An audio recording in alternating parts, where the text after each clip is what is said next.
Manager of Public Training and Pool Safety at Lifesaving Victoria. In addition to the public training and pool safety areas of our operations, LSV's volunteer training and quality assurance departments also fall under Andy's leadership. Andy started his aquatic industry career in England, working as a facility manager in London before moving to Australia and starting in the risk area of LSV. At this time, Andy is known for personally driving around every public pool across the state to deliver LSV's pool safety assessments over a couple of years, noting that I had many interactions with Andy in my time in the facilities, and it's fair to say that Andy's been involved either directly or indirectly in close to 50 facility redevelopments or design reviews over his journey. Amongst many other achievements, Andy's responsible for the conception and delivery of many items that make up the majority of our industry. So Pool Safety Summit, Pool Lifeguard Challenge, the LSV Pool Safety Assessment, and many of LSV's new offerings in public training. So without further ado, please welcome Andy to the screen. Thanks, Adrian, and good morning, everybody. Thank you for joining us. I'm just going to hijack the screen here. Adrian, if you can just let me know that we have I got the screen? Yep, that's all good, Andy. Okay. All right, thank you, everybody. Obviously appreciate you joining us today, a particularly difficult time for Victorian communities, and certainly no different for the aquatic facilities, large and small. Obviously want to cover off on preparation planning and support in the short, medium and long term, but it would obviously be a bit of an in-service to everybody if we didn't go through the implications of the government announcements that were made on Sunday. So we will spend some time doing that. So we want to talk to that return to play and what the announcement means in our interpretation, what items are yet to be confirmed, where do we need further clarification, and what are the next steps for industry. Is it a case of how we open rather than when we open, given that government is being relatively rigid and relatively conservative, or very conservative, I should say, with its approach. So we'll spend a bit of time talking about that first thing, and then we just want to talk to the training side of things from a Lifesaving Victoria perspective, the professional development and online learning opportunities that the various teams in Lifesaving Victoria have been working on, and also some of the broader and ongoing advocacy pieces. So that's really the agenda for today. So we'll start off with obviously what came up on Sunday. This is our interpretation of what those announcements mean. So the top table is for Metro. The bottom table covers off regional areas, and essentially we've got, you know, the first step, second step, third step, etc. The government's obviously wants to stop talking about stages. They want to stop talking about restrictions. So they've nicely changed their terminology to talk about steps. And that first column really sets out what the requirements are in terms of the closest date when we are going to move to that step in either metro or regional, but also what the daily case requirement needs to be. So, you know, the dates themselves are challenging for the industry. We know that, but so too are the case numbers. That sort of third step for the metro requires us to get down to 5 cases for a period of 14 days, which is going to be really challenging because we only need 1 or 2 idiots realistically to ruin it for the rest of us. To put it into perspective, today's case number has come through at 76. It's only 14 down from the case number of 90 that we had Wednesday last week. So whilst the dates are certainly disappointing for the industry, those case numbers are completely out of our control, and probably, you know, the notion that we're going to have 0 new cases for 14 days to get to the last step in metro and the last step in regional, I just can't foresee that happening before the 23rd of November. If you look at how we're tracking, and even, you know, the other states, their numbers aren't going up, but they're still having cases. So it's a really difficult one, and we acknowledge that it's a very difficult time for the industry.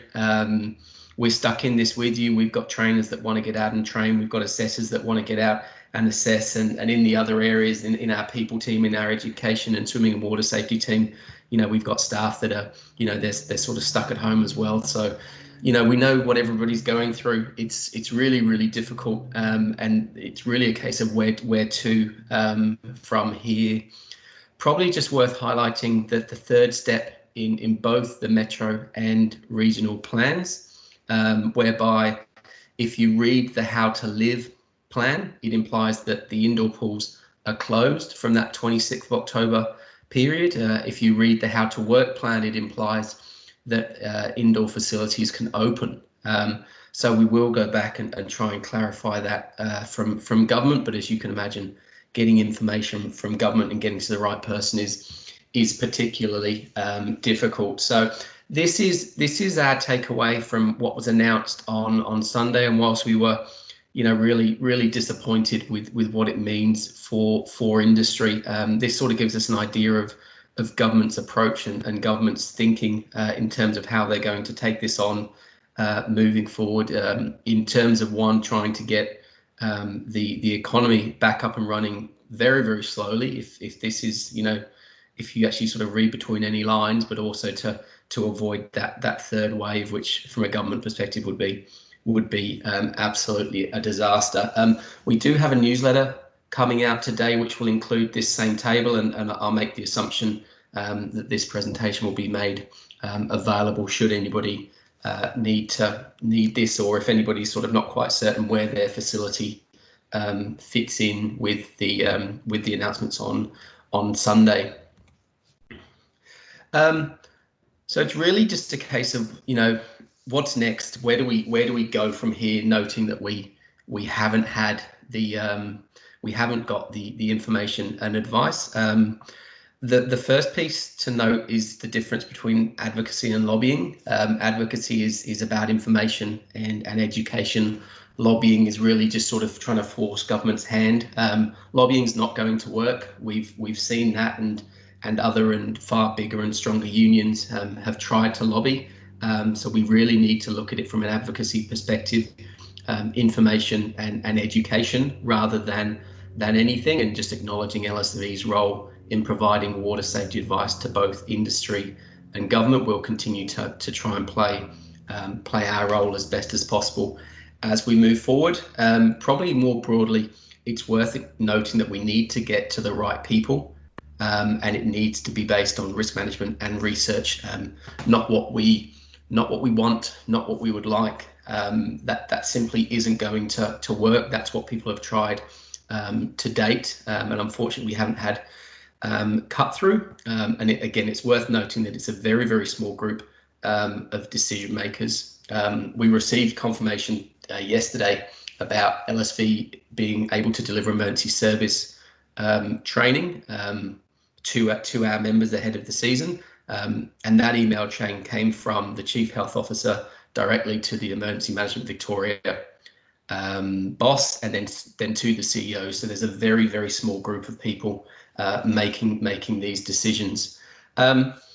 So the next steps for us is really to review and understand the roadmap, go back and request clarifications, particularly on what that step 3 actually is supposed to mean for indoor pools. Is it open or closed?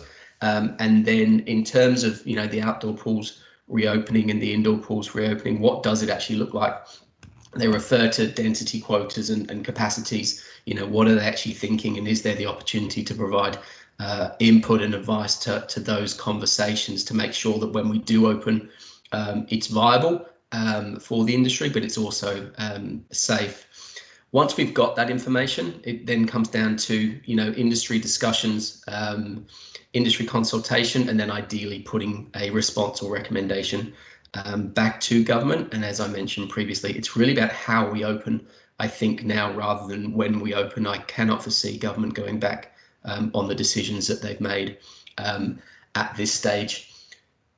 It is important to understand the considerations and the variables and the moving parts. Safety is obviously the priority first and foremost. Economic viability is obviously a big one from an industry perspective. We know how many kids are missing lessons each week. We know how much money industry is losing each week. We know that we are losing good staff to other areas of the economy. We also have staff welfare challenges. People are stuck at home. It's not difficult. It's not easy, for anybody. We have the consideration of safety ahead of the summer. We have to consider the government appetite. If we say open the doors, no restrictions, they're just going to laugh us out of the room. So we have to be really mindful with how we put our information together in that space. So in terms of those considerations, probably the moving parts where they haven't locked and loaded their decisions is it a one-size-fits-all approach, or is it a person per square meter approach, both in and out of the water? What is the approach for under 18s, where in other areas the under 18s have had a lot more freedom to get into sort of competitive and contact sport compared to adults? That could be very significant from a learn to swim and subsequently an economic viability perspective. And then what does everything look like from a physical distancing and contact perspective, particularly for lessons? We also obviously need to consider research, and by that I mean actual research, not social media. So there is some research that is favourable to the arguments that industry is putting to government. Probably the best one is this one. This is straight out of the World Health Organization, where it talks about SARS, which is the bacteria that causes the coronavirus. I think I've said that right.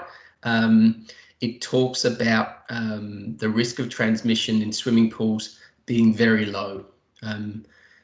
So that's really encouraging. There's a few other sort of similar statements coming out of there. That's obviously on the premise that we properly maintain our pools, which in line with the public health and wellbeing regs, most facilities are very, very much on top of. What we need to avoid, because it sort of goes against, providing logic, research, evidence and information, is the bits and pieces on Facebook. And these are all taken straight off of Facebook.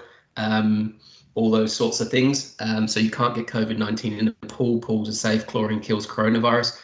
None of those statements are correct. So we just need to be mindful in terms of, right down to the wording of what we say. We're all trying to say the same thing in terms of it is, the environment of pools in terms of the ambient temperature, water treatment. They are all favourable, but we cannot just say that you can't get COVID-19 in a swimming pool. So they're the moving parts, and we need to be mindful in terms of the next steps, in terms of understanding the considerations from an industry and government perspective, and then providing facts and figures to government to support any proposals that come from industry. And we will have the version 5 of the return to play plan, which will include the latest restrictions and advice, and sort of the new 6 COVID safe principles. We'll incorporate all of those things, and we'll try and get that document out in the next few days. We appreciate that there are a high number of facilities using that resource. We'll include a link to the resource in the newsletter, just so that everybody can jump straight through to it and leverage it as best as possible as they continue to plan for the reopening. As well as the research, it's important to note the risk management piece, and I'll try and just take everybody through this slide relatively quickly. We just talked about all the variables, all the considerations, and they're sort of bigger picture. But when you actually get down to reducing the risk of a transmission. The outbreak is in the middle. You can either prevent it by having measures in place, which are the measures on the left-hand side, or you can respond to it, which are the measures that are in place on the right-hand side. Now, government only, whilst government has response measures in place, they want to focus on that left-hand side and look specifically how that virus is transmitted. So if you consider the transmission medium, which is essentially aerosol, droplet, fecal, etc., and then you actually look at the preventative measures, there are a few of those key ones, particularly in the light blue section, which is where the majority of transmissions are coming from, which we're probably not able to adhere to from a pool perspective. So they are working against us. Just looking at those preventative measures, we're obviously not going to have face coverings for lap swimmers. We're not going to be able to have no contact for certainly some swimming lesson activities. We're not going to be able to achieve or guarantee that we can achieve physical distancing in pools. So they're what's working against us. That said, we know that there's things that are favourable to us. But again, when we go back to government, we need to balance the risk and the research. And, some of the wants and needs of industry, we need to cover them off. Economic viability, supporting our staff, the fact that there's no actual stimulus package for our industry at this stage, the fact that a lot of facilities aren't entitled to JobKeeper, they are all absolutely relevant, but they cannot be the crux of our argument or our advocacy to government. And anything that's unfounded will probably work against us in that regard. So there is a lot of work to do. There's a lot of work. There's a lot of work that is going on in the background. There's a lot of groups doing some really, really good things, and we're very, very thankful to those groups that continue to advocate for industry. And again, we acknowledge that this is a really difficult time for everybody, and there's probably nobody in the industry that welcomed Sunday's announcement. So I'll just jump through to the next slide, where we sort of start to look forwards a little bit past the advocacy and past the immediate response and past what the next sort of 30 days might look like.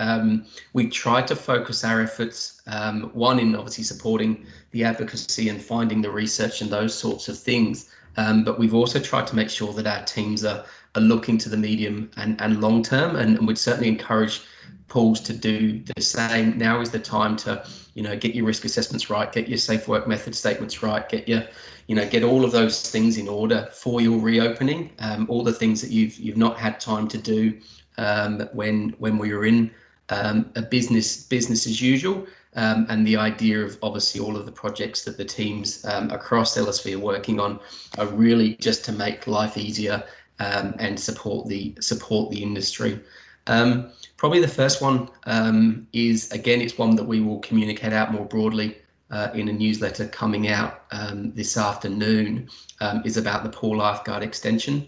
So when we first shut down back in whenever it was, seems like a lifetime ago, there was a 6-week extension offered to pool lifeguards to enable, Lifesaving Victoria to really bring those lifeguards up to speed. The plan is to do the same thing again. So the last thing that industry needs to be concerned about is a pool lifeguard whose qualification expired end of August, not being able to work, at an outdoor pool from, the end of September. So what we will do is offer a 6-week extension for any lifeguard whose qualification expired because of the state of emergency. So because of, so since the first shutdown began back in April, I think it was, offer a 6-week period just so we can get our courses up and running and start to catch everybody up, because by the time we are able to deliver courses on a regular basis, we will also be in the lead up to summer. So we're going to have sort of double the challenge in terms of capacity. So the start date of that 6 weeks is not yet known. It will be based on when the final pools are allowed to open. So if outdoor pools open from, and I'm just making dates up, end of September, and regional indoor pools are allowed to open from end of October, and it actually comes to light that indoor pools in Metro can't open until the middle of November, it is that middle of November 6-week date that we will leverage for everybody. We won't say, you know, if your pool opens on the 1st of September, you've got 6 weeks. If your pool opens from the 1st of October, you've got 6 weeks.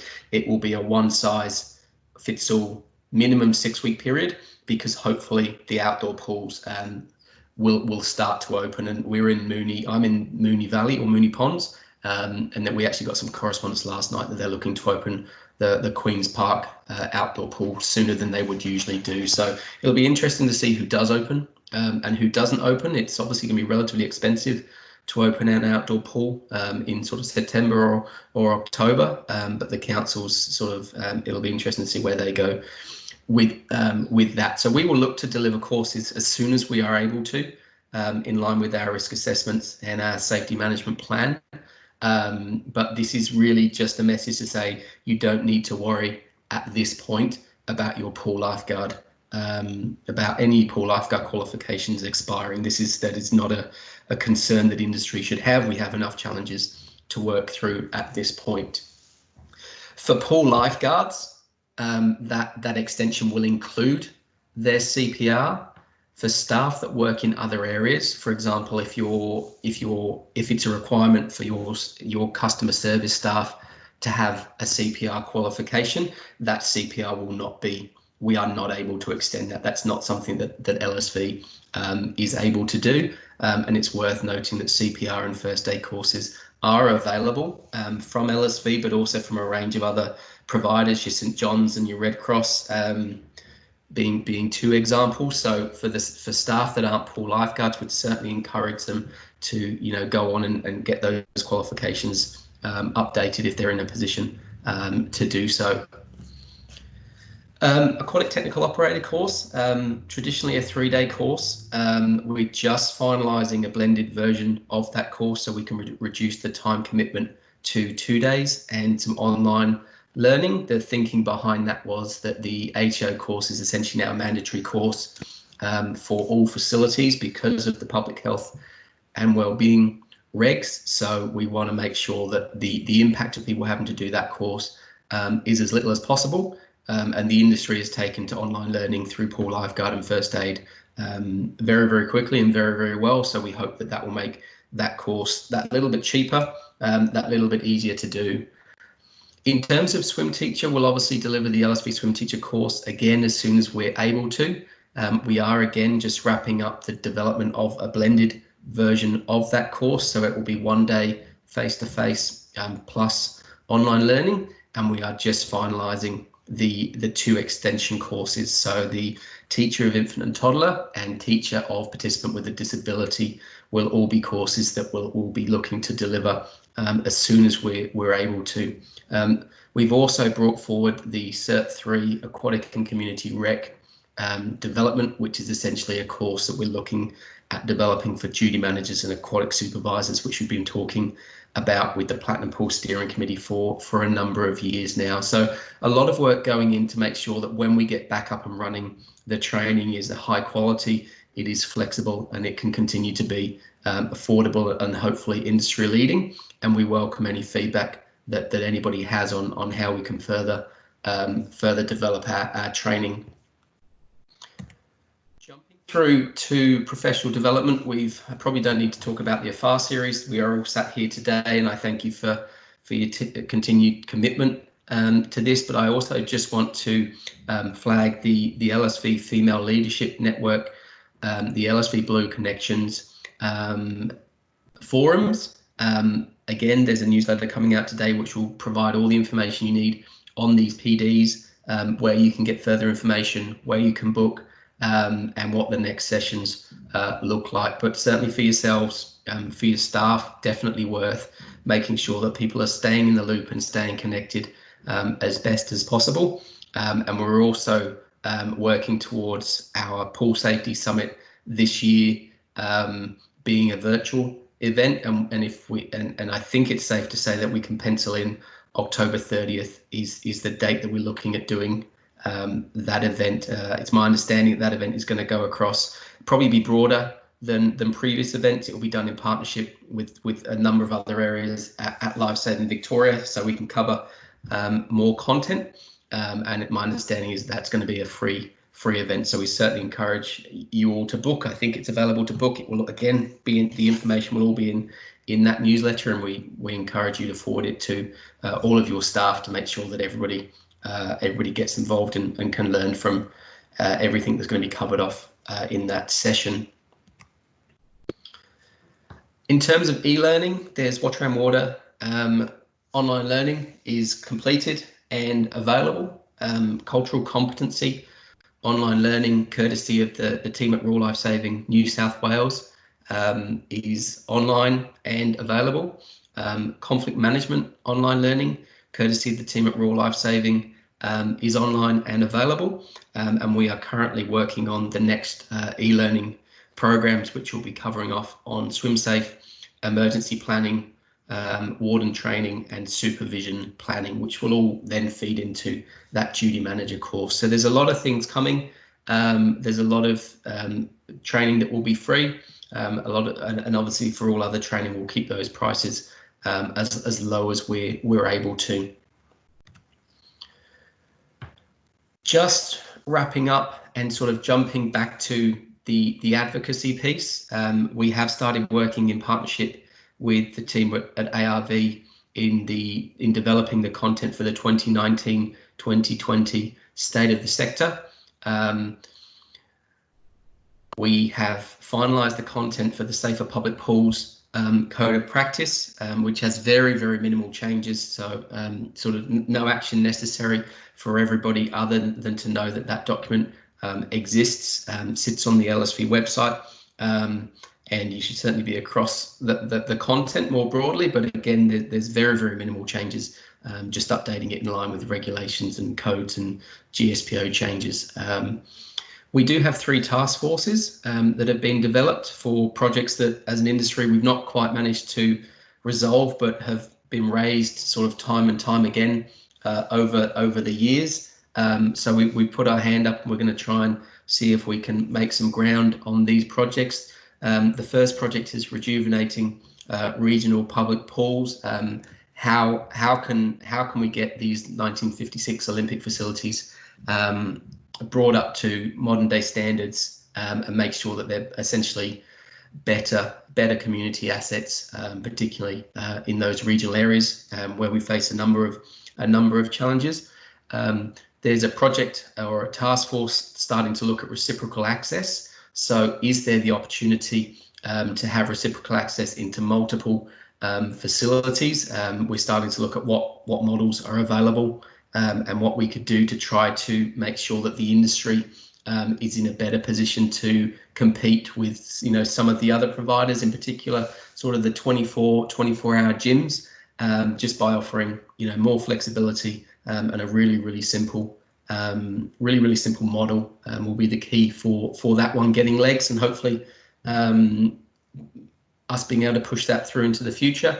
And then third of the task forces is in and around joint procurement. So as an industry, are we getting good bang for our buck when we order chemicals, when we order uniform, when we order goods for resale? We're going to look to see, 1, is there a problem that we need to address? And 2, is there the opportunity for us to come together and offer some joint procurement opportunities in and around certain products by bringing together sort of the buyers and the sellers in some of those spaces. So that's some of the broader activities. The drowning report for 2019 and 2020 is also under development and will be released as part of Water Safety Week, and is probably going to be really critical this year. Given the challenges that we faced and the lack of swimming and water safety activities that have occurred over April, it's very difficult to forecast what water safety is going to look like this summer in terms of access, in terms of availability, and in terms of skills. I have a 4-year-old who had just started lessons. I think we were probably half a dozen lessons in, and you're just starting to see some progress when the pools were shut. So from my perspective, we're probably back to square one in that regard, and I'm sure I'm not alone. You consider how many hundreds of thousands of kids enter swimming lessons each year. There is a water safety risk that we need to be very, very mindful of this year. I think with that, I'll probably just see if there's any questions. Adrian, happy to take them on notice or take them offline. I assume my sort of details will be circulated after the meeting. Yep, all good, Andy. It looks like RJ's been including the comments with questions. So that's all good. Thanks for presenting. Thanks for taking the time out. We've had over 100 participants tune in for the session, so that's fantastic to update everyone. That's great. Thank you, everyone. Thanks, Adrian. Thank you. I'll now hand over to Kathryn from the education team, who will now introduce the next topic. Thanks, Kathryn. Thank you very much to Andy and Adrian for a fantastic session.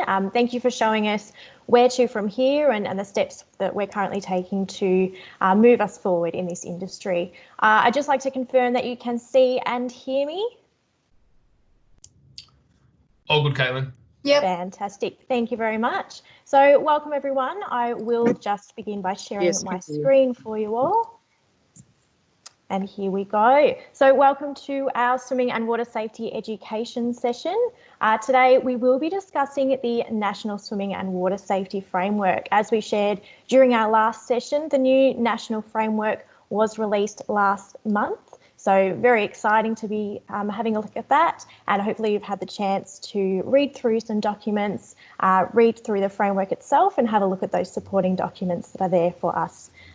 So today we will be joined by Kate Simpson from Lifesaving Victoria, who was a part of each symposium for the development of the framework. So Kate will share with us the work that went on behind the scenes that led to the release of this new framework, and then we'll dive into the supporting resources that I'm sure everybody is really keen to look into.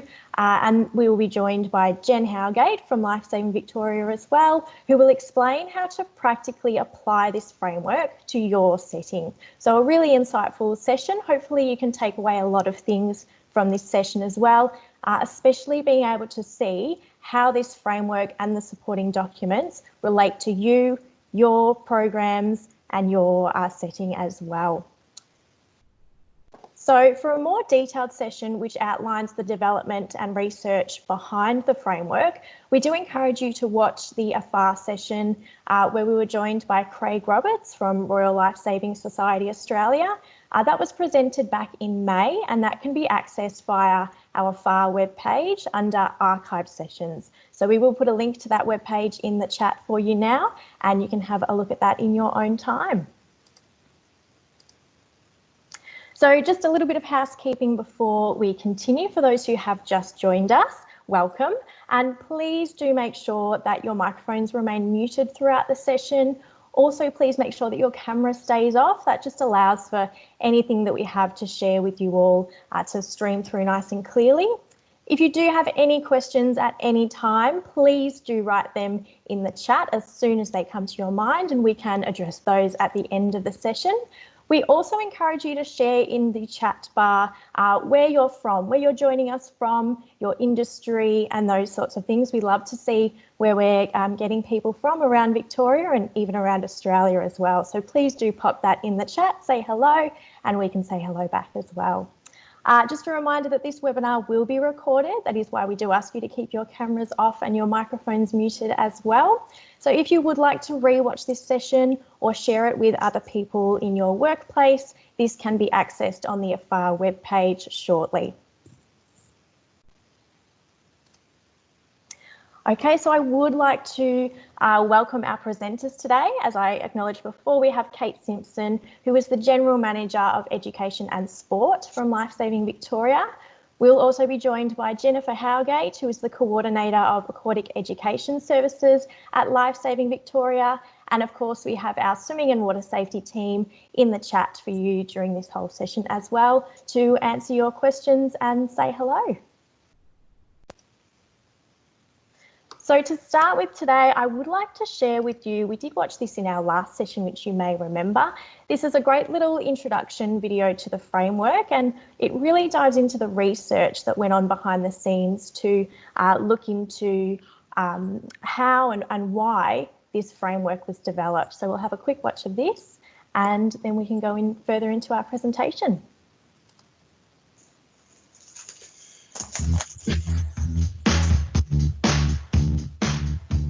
Royal Lifesaving has undertaken research on children's swimming and water safety skills for over a decade now. This includes school-based programs, vacation programs, and commercial swim skills. The most recent research undertaken by Royal Lifesaving investigated the swimming and water safety skills of children attending commercial swimming outside of school and vacation programs. The aim of this research is to provide a snapshot of what children are currently learning and achieving in these lessons and how it compares against the National Swimming and Water Safety Framework. The research examined the skills of over 63,000 Australian children aged between 2 and 15 years attending private swimming lessons across Australia. This showed that nearly 3/4 of children appeared to be exiting swimming lessons by the age of 8 years old. And what we also found out, at this age, many of the children were not able to swim 10 metres of freestyle or backstroke. On average, children are aged between 9 and 10 years old by the time they could achieve the national benchmark skills of 50 metres freestyle, 25 metres survival backstroke, and treading water for 2 minutes. What this really showed as well is that swim schools were predominantly teaching freestyle and backstroke and didn't have as much focus on water safety, such as survival strokes, rescue techniques, treading water, and those types of skills. Of those that were teaching water safety skills and survival skills, they were normally taught at the more advanced levels, where children were unlikely to be staying in swimming lessons. Remember, we found out that children were exiting by about 8 years old, so they're unlikely to be learning those really key skills. As an organisation, we've been swimming since the beginning. We want kids to swim. Okay, so that was just a little insight into the research that went on behind the scenes and the reasons why we reviewed this framework and developed it into the framework you now see today. So I would now like to pass this session over to Kate Simpson, who will give us a little insight into what went on behind the scenes with the development of this. So welcome, Kate, take it away. Thanks so much, Caitlin, and hi everybody. It's so nice to see so many familiar names attending the session. So thank you so much. I look forward to when we can all hopefully be in a room at some stage and do these sessions face to face. So it's great to be here. Really, my role this morning is to introduce, I guess, following on from Craig's presentation, a bit more about who and how the framework came about, and then I'm going to hand over to Jen, as Caitlin mentioned, to really run through the resources available and what you could perhaps do with your swim schools and curriculum using the resources available. So Caitlin, on to the next slide, thanks.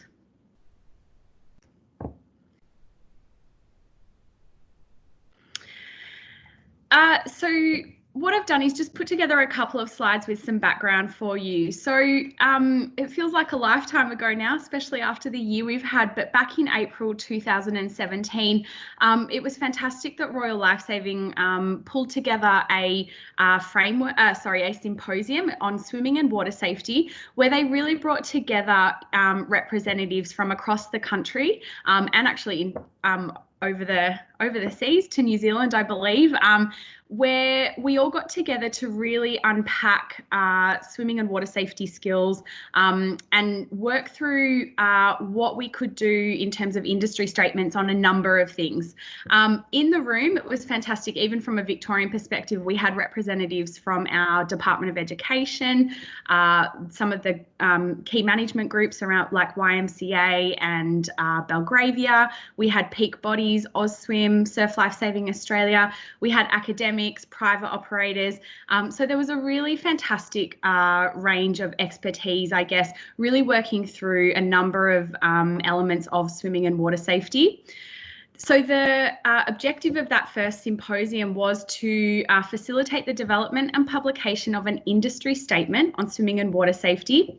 And you can see there some of the outcomes and actions that we as a group agreed that needed to happen, particularly in relation to the National Swimming and Water Safety Framework. And the graphic you can see on the right there was the graphic drawer. She sort of collated what the key discussion points were on. So you can see we really wanted to, as an outcome of that meeting, revise the National Swimming and Water Safety Framework. So the next step was, Caitlin, on to the next slide. Again, Royal Lifesaving then brought together a group termed the National Swimming and Water Safety Education Reference Group. So quite a mouthful. And again, that group was comprised of a number of representatives, again, from all of those peak bodies, private operators, management groups, and state government representatives. And so the purpose of the group was really so that the framework had shared ownership and that there was collaboration happening. Our goals were to refine the framework and particularly to simplify the language that the existing framework had. Again, using the research that Royal Lifesaving and Stacey mentioned in that video just then. So really using that evidence base to drive the outcomes. We used a Delphi method, which I hadn't heard of before, but basically, given we were all around the country, Royal Lifesaving facilitated participation through this Delphi method. So it included teleconferences, lots of surveying, which allowed the team at LSV and the various groups to provide input on a regular basis and via a teamwork platform. So it worked really, really well for that as we were trying to do collaboration on the framework. Thanks, Caitlin. Next slide. And so following, through this process, Royal National also facilitated two additional symposiums whereby we talked about the broader swimming and water safety skills of children. But the framework was obviously key items on the agenda for those symposiums. So again, bringing together all of those groups, and at those symposiums, we were reviewing and discussing and providing feedback on where the framework had evolved to. And then it's been so pleasing to see in August the release of the National Swimming and Water Safety Framework, which Jen's going to now talk through exactly what you can do from your swim school's perspective using this framework and what resources are available. So Jen, I'm going to hand over to you now. Cool. Thanks, Kate. That was really insightful, and it was really interesting about learning how many organisations had come together across the country, as well as so many different sectors, which I think is really important in developing something like this from a national perspective. So as Kate mentioned, we now have a brand spanking new framework. So what does that mean? On the screen, you'll see the 3 stages. So this is basically the structure of it. So the framework has been divided into 3 stages: fundamental, acquisition, and application. Along that, you will see where the little pictures are down the side. They're now strands. So there's a lot more strands that are involved. And as you can see, there's a variety across the water safety, life-saving, survival, and traditional swimming strands. And each of them, I guess, are broken up into progressions, if you like, as you'll see sort of H is for hazards, and hazards 1, 2, 3, and so forth. Next slide, please, Caitlin. So as part of the framework, one of the key points is there's national benchmarks. So when everybody's teaching kids, what are they aiming to achieve? So there's 3 benchmarks across those 3 stages. So the fundamental stage is at age 6, the acquisition stage is at age 12, and the application stage is at age 17. The benchmarks are underpinned by research into the swimming and water safety that validated what skills and knowledge were being achieved, and most importantly, capable of being achieved, because no point in setting the benchmark here and nobody's ever going to get there. But these benchmarks will also continue to be researched and provide an increased understanding of those achievements as well. Next slide, please, Caitlin. So onto some of the resources. This is just a snapshot, but there's quite a few of them, but there's some key ones for you. The first one on the left, and Caitlin will show you as she flicks through the screens, is an implementation checklist. So this is a really good starting point for swim schools and helps you guide through comparing your current swim program with the framework, which is basically where you kind of need to start. I'll let Caitlin scroll down a little bit. This is the front page of the framework. So when you're trying to find things, we're going to put a whole bunch of links into the chat for you. And you'll see there the implementation checklist is what I was just talking about. So it's actually a physical checklist of what you're looking for, things that you've identified and so forth. There it is. The next resource is the assessment guide. So the assessment guide is ideal for program coordinators and swim teachers. So it's basically, I'll let Caitlin get to it, there it is what the benchmark criteria is, an explanation of that skill, and then the must-sees, those assessment points that you're looking for your swim teachers. So that's broken down for every criteria. Next resource, please, Caitlin. And the last one is new and I think really supportive, is a fact sheet for parents. So as you know, getting your families on board with various aspects of your program and initiatives, water safety in general, is also a real challenge.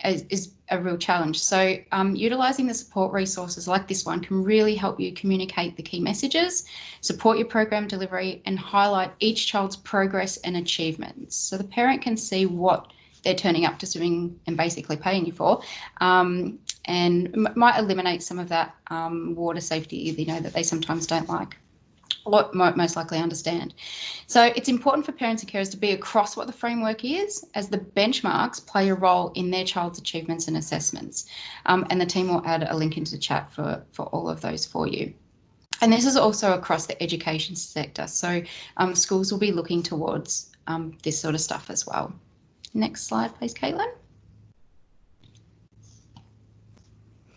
So what does this mean for the Victorian Water Safety Certificate? Well, as you can see, and there's a quick comparison on the screen, that there's not a huge difference in the current certificate skills to the new framework.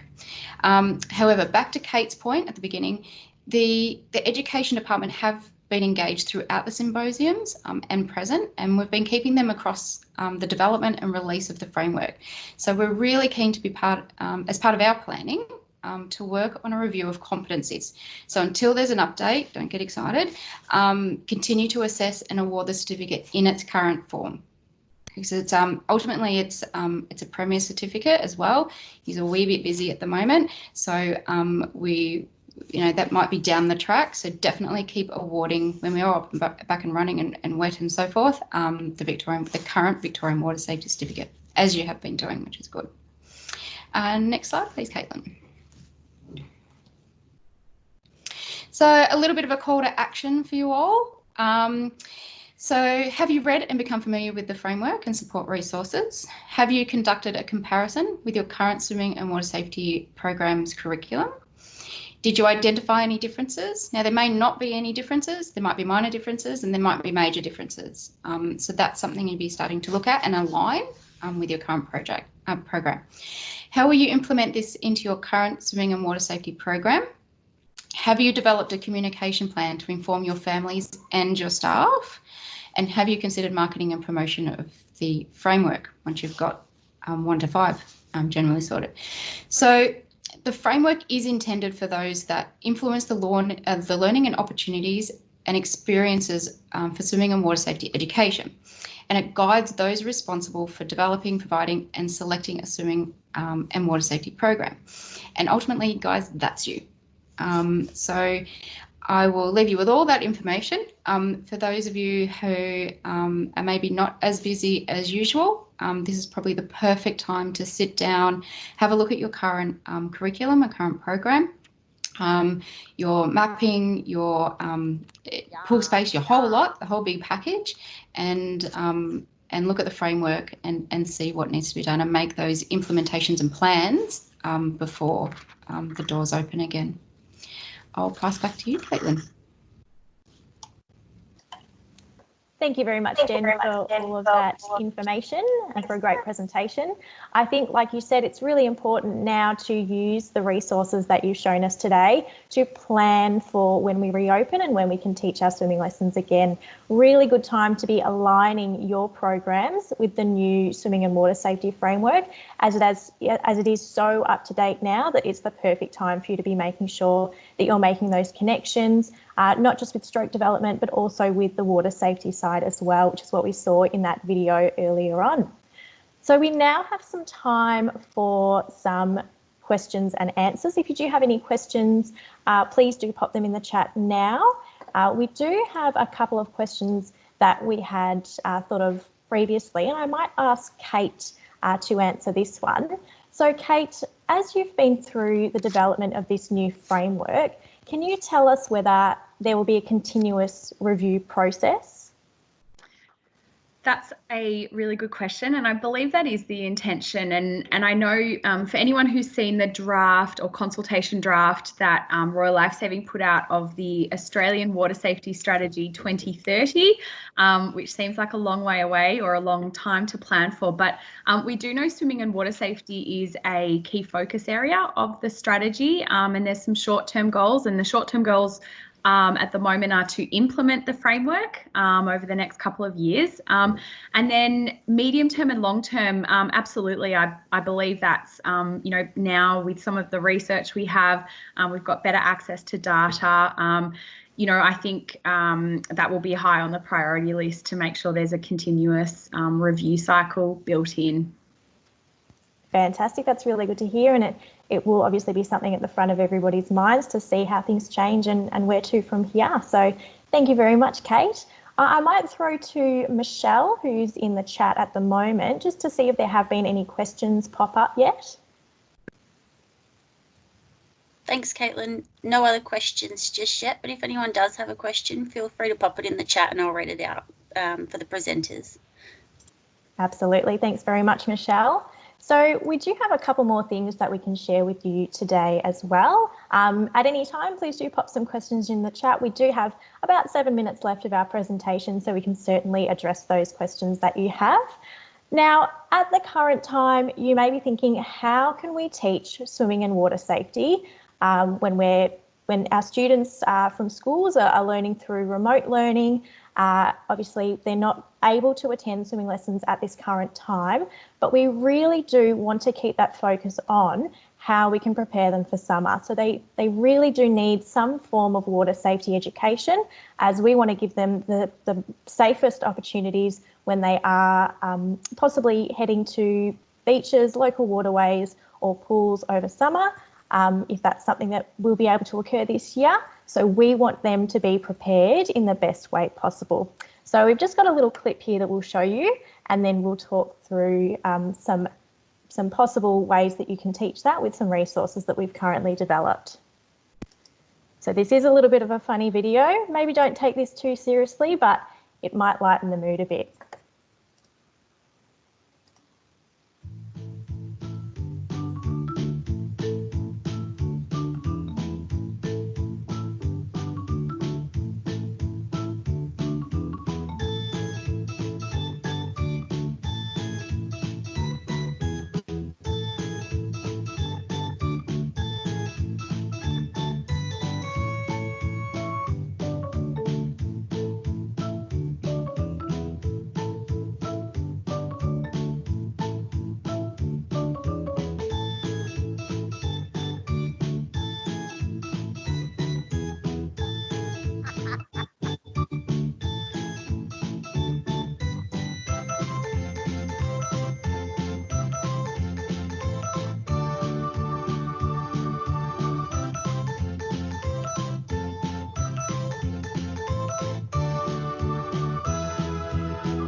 Okay, so feel free to take some of those ideas to teach some swimming and water safety during this time, or perhaps not.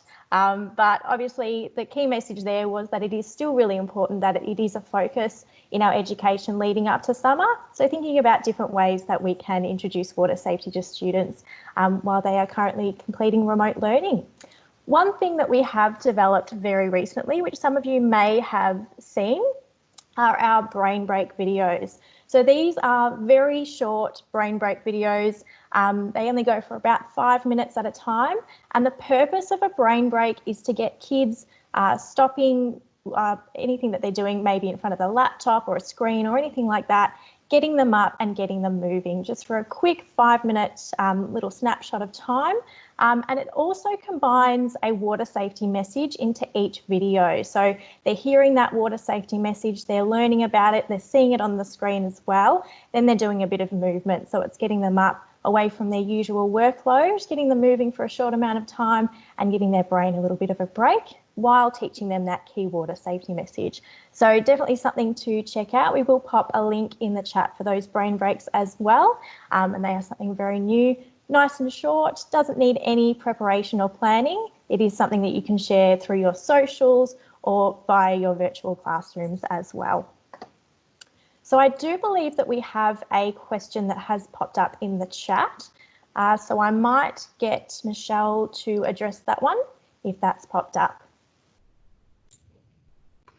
Thanks, Caitlin. There's just a question from Alex, which I'm going to throw to Liz or Jen, who's just looking for an update on Swim and Survive and what changes there are likely to be to the Swim and Survive curriculum. Yep, good question, Alex. At the moment, the Swim and Survive curriculum is undergoing a national review, which is kind of good timing because that review is actually including the new National Swimming and Water Safety Framework. So those who are Swim and Survive licensees actually don't have to worry too much about mapping their curriculum to the framework because we'll do that for you. It's just probably more for you guys to get across the framework. What does that mean? The benchmarking, the communication to your parents, communication to your schools, and understanding what that means in the broader sense of national framework. But for Swim and Survive, we'll do that for you. Fantastic, thanks, Jen.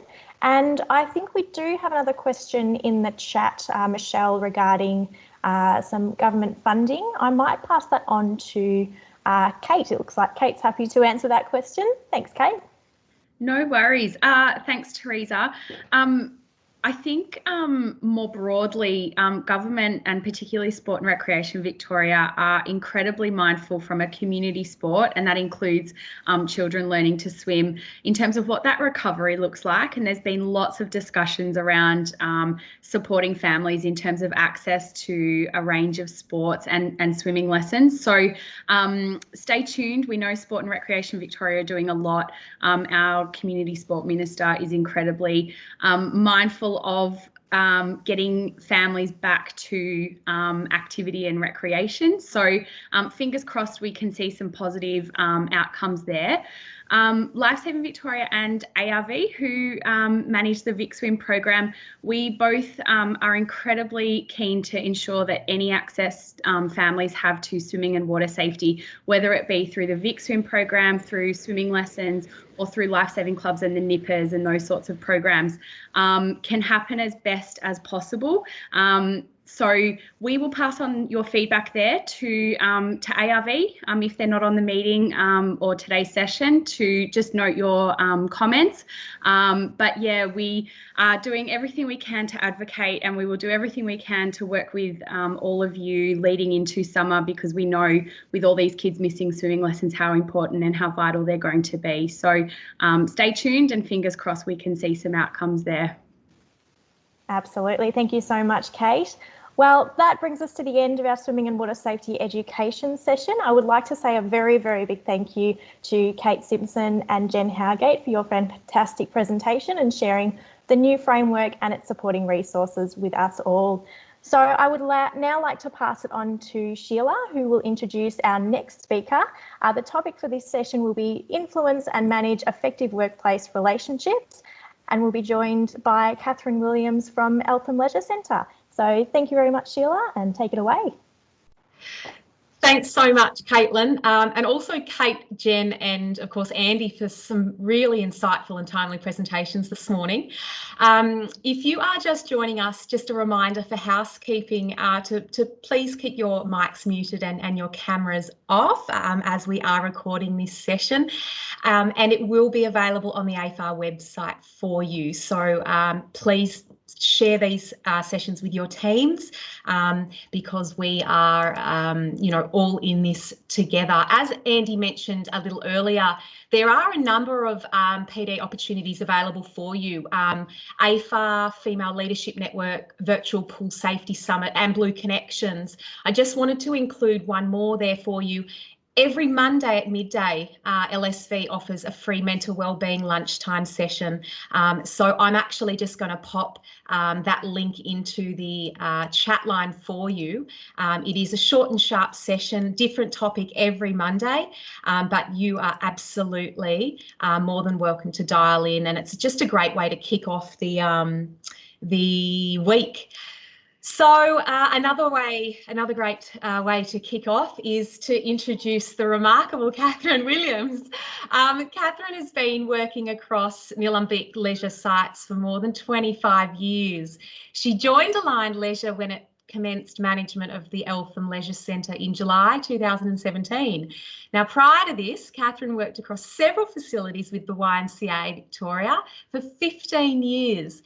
In her current role as Eltham Leisure Centre Manager, Kathryn's responsible for the overall performance of the facility and works really strongly with the swim school, customer service and duty captain teams to ensure the highest level of programs and services are delivered across the Nillumbik community. So we're really, really excited to have Kathryn here today and deliver a nice short and sharp session around influence and manage effective workplace relations. So I will invite you now, Kathryn, to share your screen.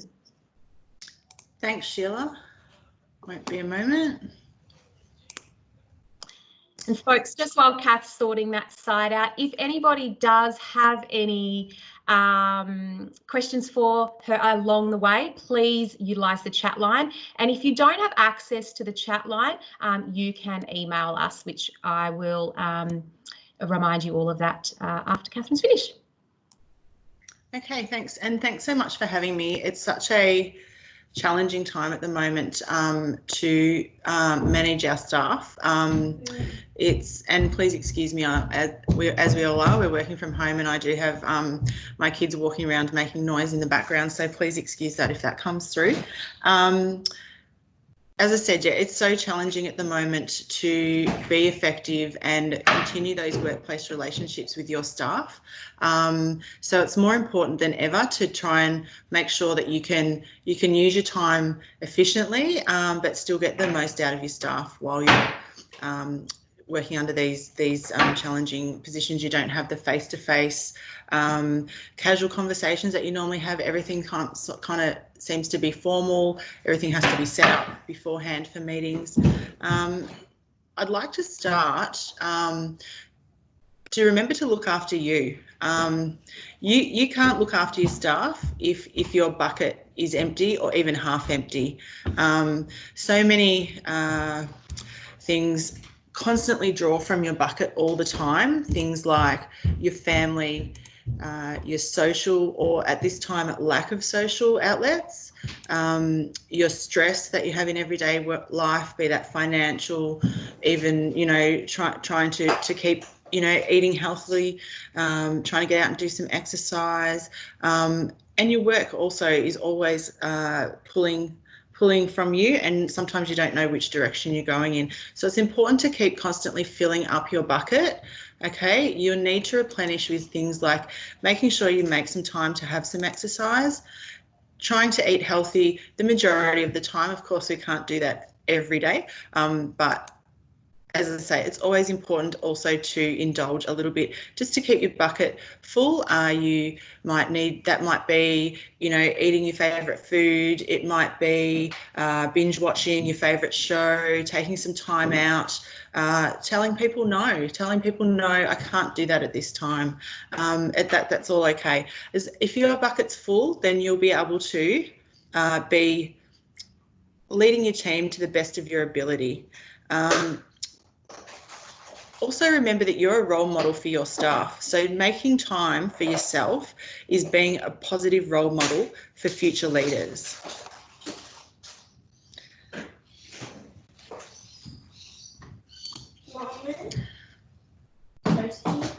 Sorry. So no prizes for guessing what I've been binge watching whilst we've been at home. Definitely getting onto the Game of Thrones at the moment.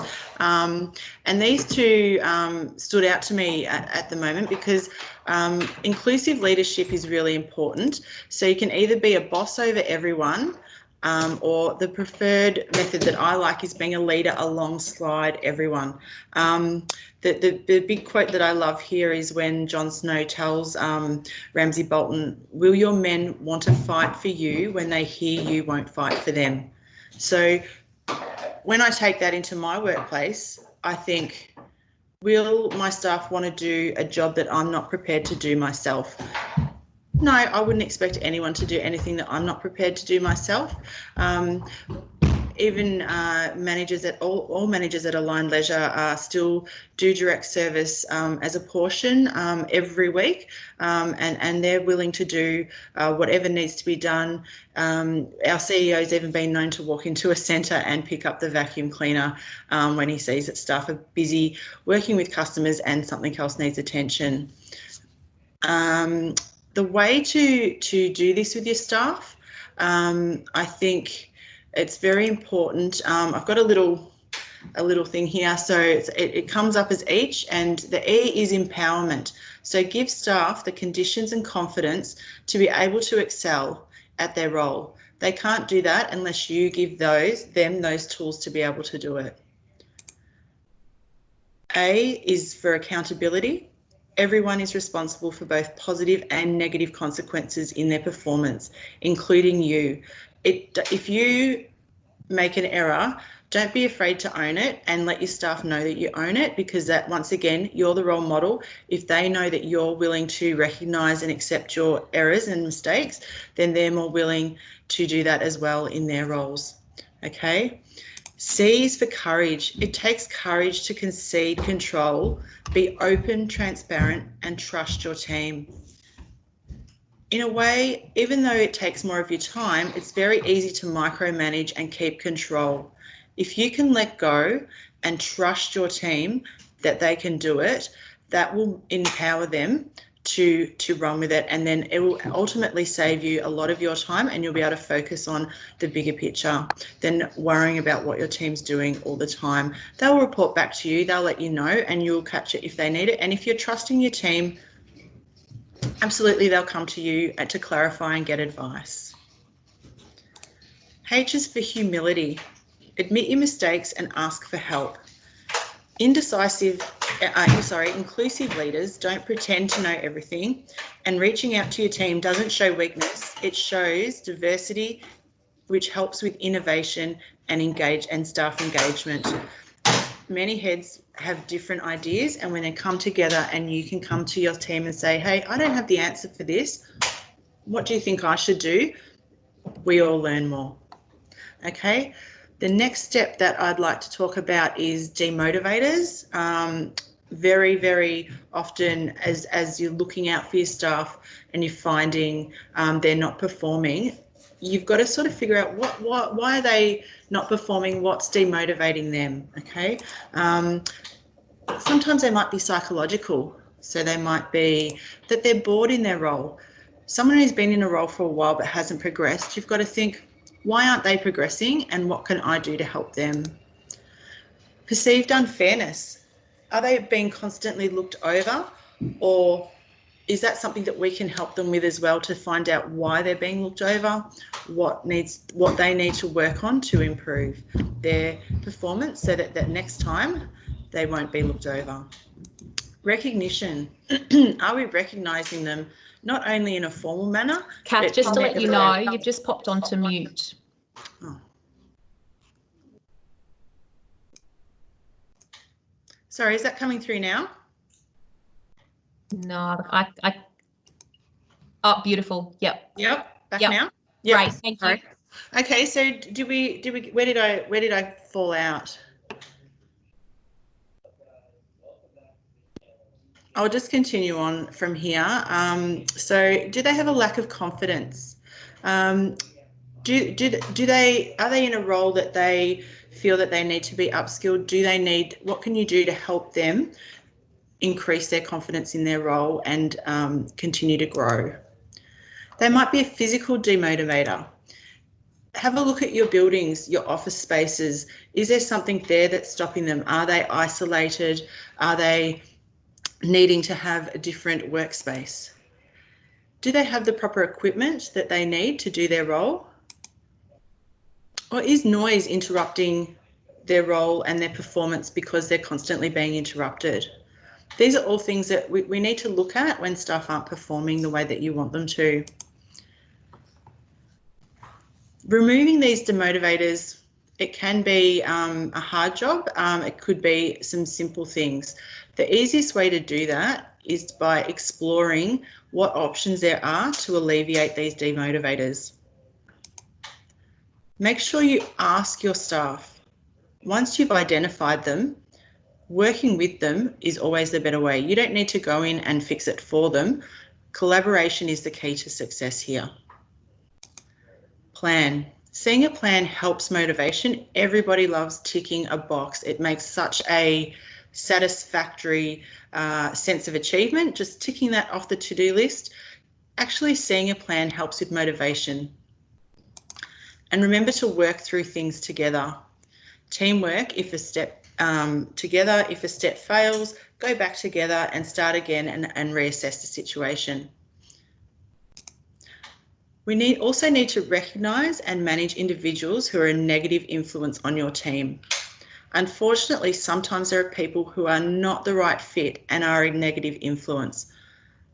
Often, though it's not an easy process to go through, often a performance management plan will positively influence an employee and you'll have a good outcome for both the employee and your company.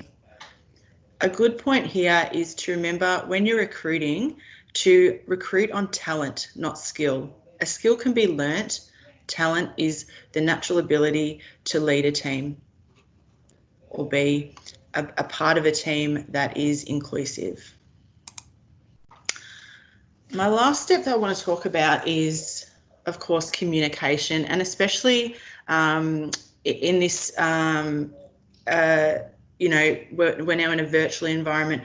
We're not getting those little clues that we can. So you need to make sure that you are always checking in with your team. Make sure that you're giving them your time and making sure that the lines of communication are open constantly. Most of us are familiar with DISC profiling. So I've just added in here, adjust your delivery to the person. Make sure that you don't give short, quick replies to someone that's a C personality that you would give to an I or a D. That person will need a little bit more of a preamble, and they'll want to know what's going on so that they're not feeling inside themselves, oh, why are they just pushing that towards me? They'll need a little more of a different approach. So make sure that you know your staff, you get to know their personalities. Taking that time will help you in the long run.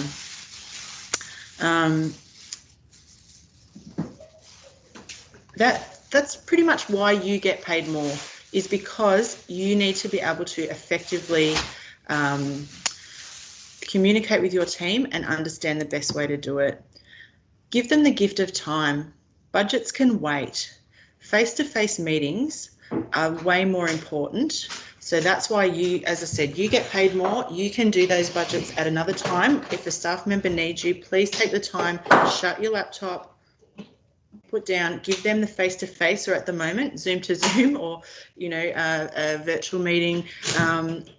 Give them a phone call, and make sure when you're having these check-ins with them that they're not all about work. Let's make sure that we look at some outside goals for them, some personal goals, and also it's good to share your goals with them. So at the moment, one of my staff that I'm working with and haven't seen face to face for months, we're really holding each other accountable for some different goals. He's taken back up to his Italian that he was doing in school, been out of school for about 6 or 7 years now. So he's revisiting that, and he's reading a book written in Italian. So each week when we catch up, he'll let me know what's happening in his book, what story, because obviously it's quite a challenging thing for him to read. And then I'm sharing with him my goals at the moment, which pretty much at the moment are just trying to keep everyone in my household sane. But that's been such a challenge at the moment. So I tell him how we're going. So just connecting on that personal level is really, really important with your staff. Okay, so we've got another little way that I like to promote growth to complement everyone's natural talent. When you want to grow an employee and you have a vision for them, first, you need to start with that, with growth. Where do you want your employee to be? Where can you visualize that they can be in the future? Then we also need to look at, where are they now? Where are they now? And then we look at what options? What options can you do to help to get them there? What are the steps that are going to be involved? And how is it that you can help them to achieve those steps? The W is will. It's a joint commitment to achieve the set goal. So you need to be willing to commit to that staff member, and you need to be willing to help them, and if they have a backward step, to be able to keep finding ways to support them to get them through, to make sure that they grow to the place that you envision that they can absolutely reach their full potential and get to the spot where you need them to be. So pretty much that's the way that I like to manage my workplace and my employees.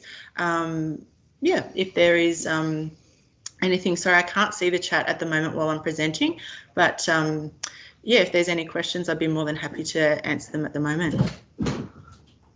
Kathryn, thanks so much. That was such a wonderful insight into how you influence and lead. There are currently no questions at the moment in the chat line. However, I have a couple for you as we have a little bit of time up our sleeves. So as a leader yourself, and a quite accomplished one at that, what's been a key learning while working through impacts of change, particularly over the last 6 months? It has been a lot of change, hasn't it? The way that we've had to change everything with what we do, the way we communicate. I've really worked hard on my communication with my team. As I said, and even on a Zoom meeting or Teams, you don't have that. Sometimes you're not picking up those little physical cues that you can get from your staff a lot. So you really have to work hard, and I find that before I meet with them, I'm thinking, what do I want to ask them? What do I want to do so that I can draw out from them what I need to get from them? And I think further to that, when we talk about influencing people, what's your key advice to those listening to influence people through change? So the influence, the way that I think that you should influence really needs to be through example. So people, a lot of people, the old saying, monkey see, monkey do. But as I said, I won't do anything I wouldn't expect any of my staff to do anything that I'm not prepared to do myself. So you'll often find me still down in the plant room, fixing what I can fix down there, on the vacuum, making sure presentation of the facilities where it can be, seeing that they're busy on customer service. So I'm, down at the desk working out, making sure that we can do all that. So I think leading by example is really got to be the number one to influence how your employees work for you. Absolutely, and knowing you for some years now, you certainly personify that. So it's wonderful to see, Kath. We talk about newer staff, younger staff, around leading and preparing them. What has been some of your effective motivators? A really great program we brought in. This was a collaboration we did at Eltham Leisure Centre over the past few years, is identifying that people might be in a role. So, for example, you might have a lifeguard and they might express, oh, really, you know, I can't wait to be a duty manager one day. So we'll speak to them about that and we'll say, hey, you know what, the path that people don't become a duty manager overnight. Obviously there's a lot of skills that goes into that. The first step for us is you really need to have a strong customer experience ethic and skills there. So how about we give you 2 paid shifts on customer experience so that you can learn how that is real life, so like work experience, and then you can say, yes, that role is something that I am interested in pursuing.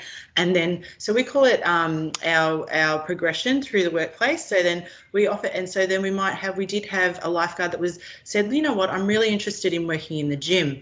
So we gave him 2 paid sessions in the health club. He did them, he went out, he got his relevant qualifications, and now he also works in the gym as well. So being able to offer people those opportunities and let them know, hey, have a taste of it. You might think, because a lot of people might think they want to be the duty manager because they get paid more when they come to shift, or they think that they don't have to stand on the hot pool deck all day. It seems like a cushier job. Come in, do a shift, figure out, what are your motivating factors for that? And in the reality, do you really want to do this role? We've had some really great success stories with some staff that have progressed very quickly, and then they didn't have to waste time or money going get a qualification for a job they thought they wanted that they didn't actually work out for them. So that's sort of a way that I really like to progress people through, is to give them that opportunity, that taste, and then they have then the motivation to be able to either go forward. On the other hand, there was someone in the gym that said they wanted to work on customer experience. They came in, they did 2 shifts. They said, thanks so much for that opportunity. It's not my cup of tea. I can't do it. So that was really good, rather than trying to going through a recruitment process, putting them on in that role and then it not working out, or having to or performance managing them. You're also then alleviating having to do those not so pleasant tasks that you have in management. Yeah, what a fantastic strategy. What are your thoughts around the buddying system and, you know, lining someone up with mentors in the workplace? Yeah, I think that can be a really, really great system to have. You know, you've got those people that you can, you've got a mentor or a buddy, you've got that someone that you've got confidence in, you've got confidence that you can go, you don't have to feel that you're wasting their time or interrupting their work or all those sort of things. It really gives younger people that confidence to be able to ask questions when sometimes they might be a little bit timid. Yeah, absolutely. And I guess around that influencing and managing others, knowing what you now know, particularly through these times, has much changed in how you influence and manage others? I'd like to think that I still try to do everything I can. At the moment, it's really, really hard to, especially with a lot of your casual workforce stood down at this time. So I think making sure that I'm reaching out to my team, even though they're stood down, even though they've gone out and got other jobs to get them through this period, just keeping connected with them. I think the leadership, the connection is the big thing at the moment. In this time, I've just, you know, and just picking up the phone and not just sending a text or an email, but picking up the phone and once again giving that person, they might want to have a 3-minute phone call with you. They might want to talk for half an hour about their life, just giving them that time just to stay connected and let them know what they're doing. Also, the other day, we had this terrible the storm a couple of weeks ago. Our power went out. We had no power for 4 days, which was quite horrific. So at my wit's end at the end, trying to cook on the barbecue and everything, I just went to McDonald's, and so to get the kids something to eat, and I pulled up at the drive-through, and it was one of my lifeguards. It was, "Oh, how are you going?" And he was nearly like falling out the drive-through window. "So good to see you. Now I'm only working here until I can get back on deck." And I was like, it was just so good to have that connection, and I was almost like, oh, how embarrassing, I'm buying all this McDonald's and unhealthy food, and then I've been busted by being served by a lifeguard. But it was really great to have that connection with him, and to see that he was so excited to see me as much as I was excited to see him. Phone calls with my team last week, they were just so appreciative that you're still taking the time to remain connected with them. So I think connection, in these times. Absolutely. And, Andy spoke about it earlier on around, the opportunities that we have, such as AFAR, Female Leadership Network, Blue Connections. We're going online for the Aquatic Safety Summit this year, which is amazing. What advice would you give to those listening now that you currently do with your team that further promotes staying connected, some initiatives online, or is there anything outside the box that you're doing that could help? So we have an online induction platform that we use, Litmus, and we've actually opened that up to our staff, which usually they do it for their yearly refreshers. We've opened that up to them to be able to, there's a lot of 60-second courses in there, or there's some longer courses that you can do online. We've opened that up to our staff to be able to keep having continuous improvement, work on their PD. We've also offered them some great webinars through our EAP. So obviously understanding that some staff are not having a very good time at the moment, everybody's struggling. So chatting to our EAP, we were able to offer them quite a number of webinars that they could help. One of them I found really was relevant to me. It was managing children through this lockdown period and homeschooling, and it really was a great thing for me to attend. I was glad I could, and then I was able to go back with that information and put that out to my team. So everybody didn't have to attend the webinar. I could then take that info and say, hey guys, I know that you guys have kids at home. I learnt this. Maybe some of it will work for you, maybe it won't.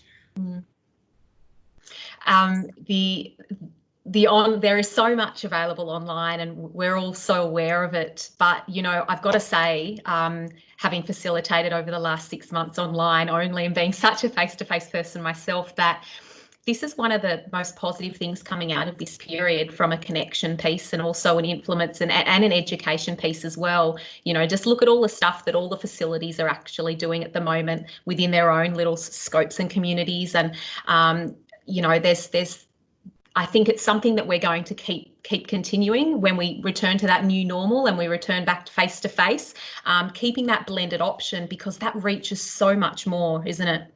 Absolutely. And I think you don't have to reinvent the wheel. Like, the content's out there. Just partner up with those people that have already got the content, and then just push that forward out to your teams. You don't actually have to do it yourself.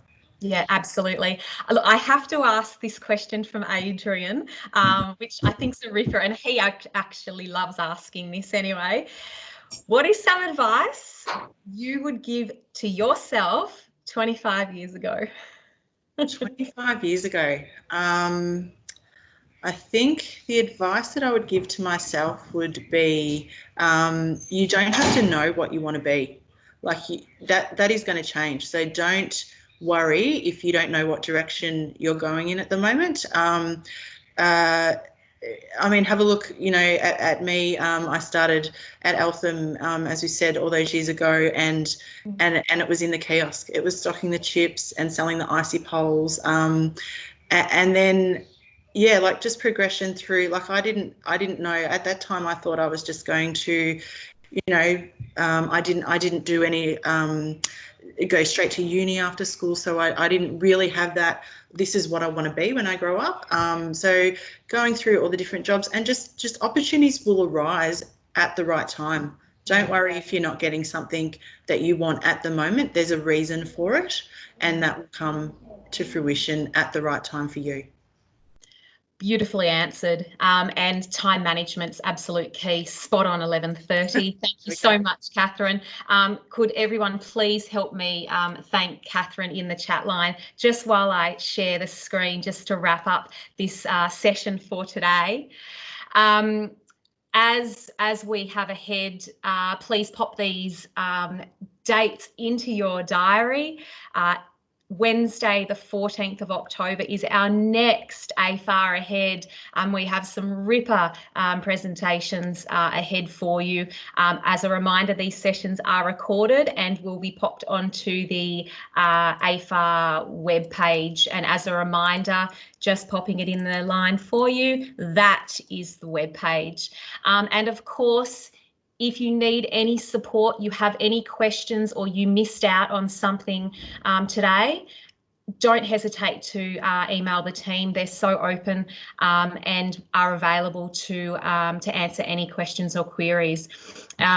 These times are challenging, however, this is an absolute example of how we come together and make things better.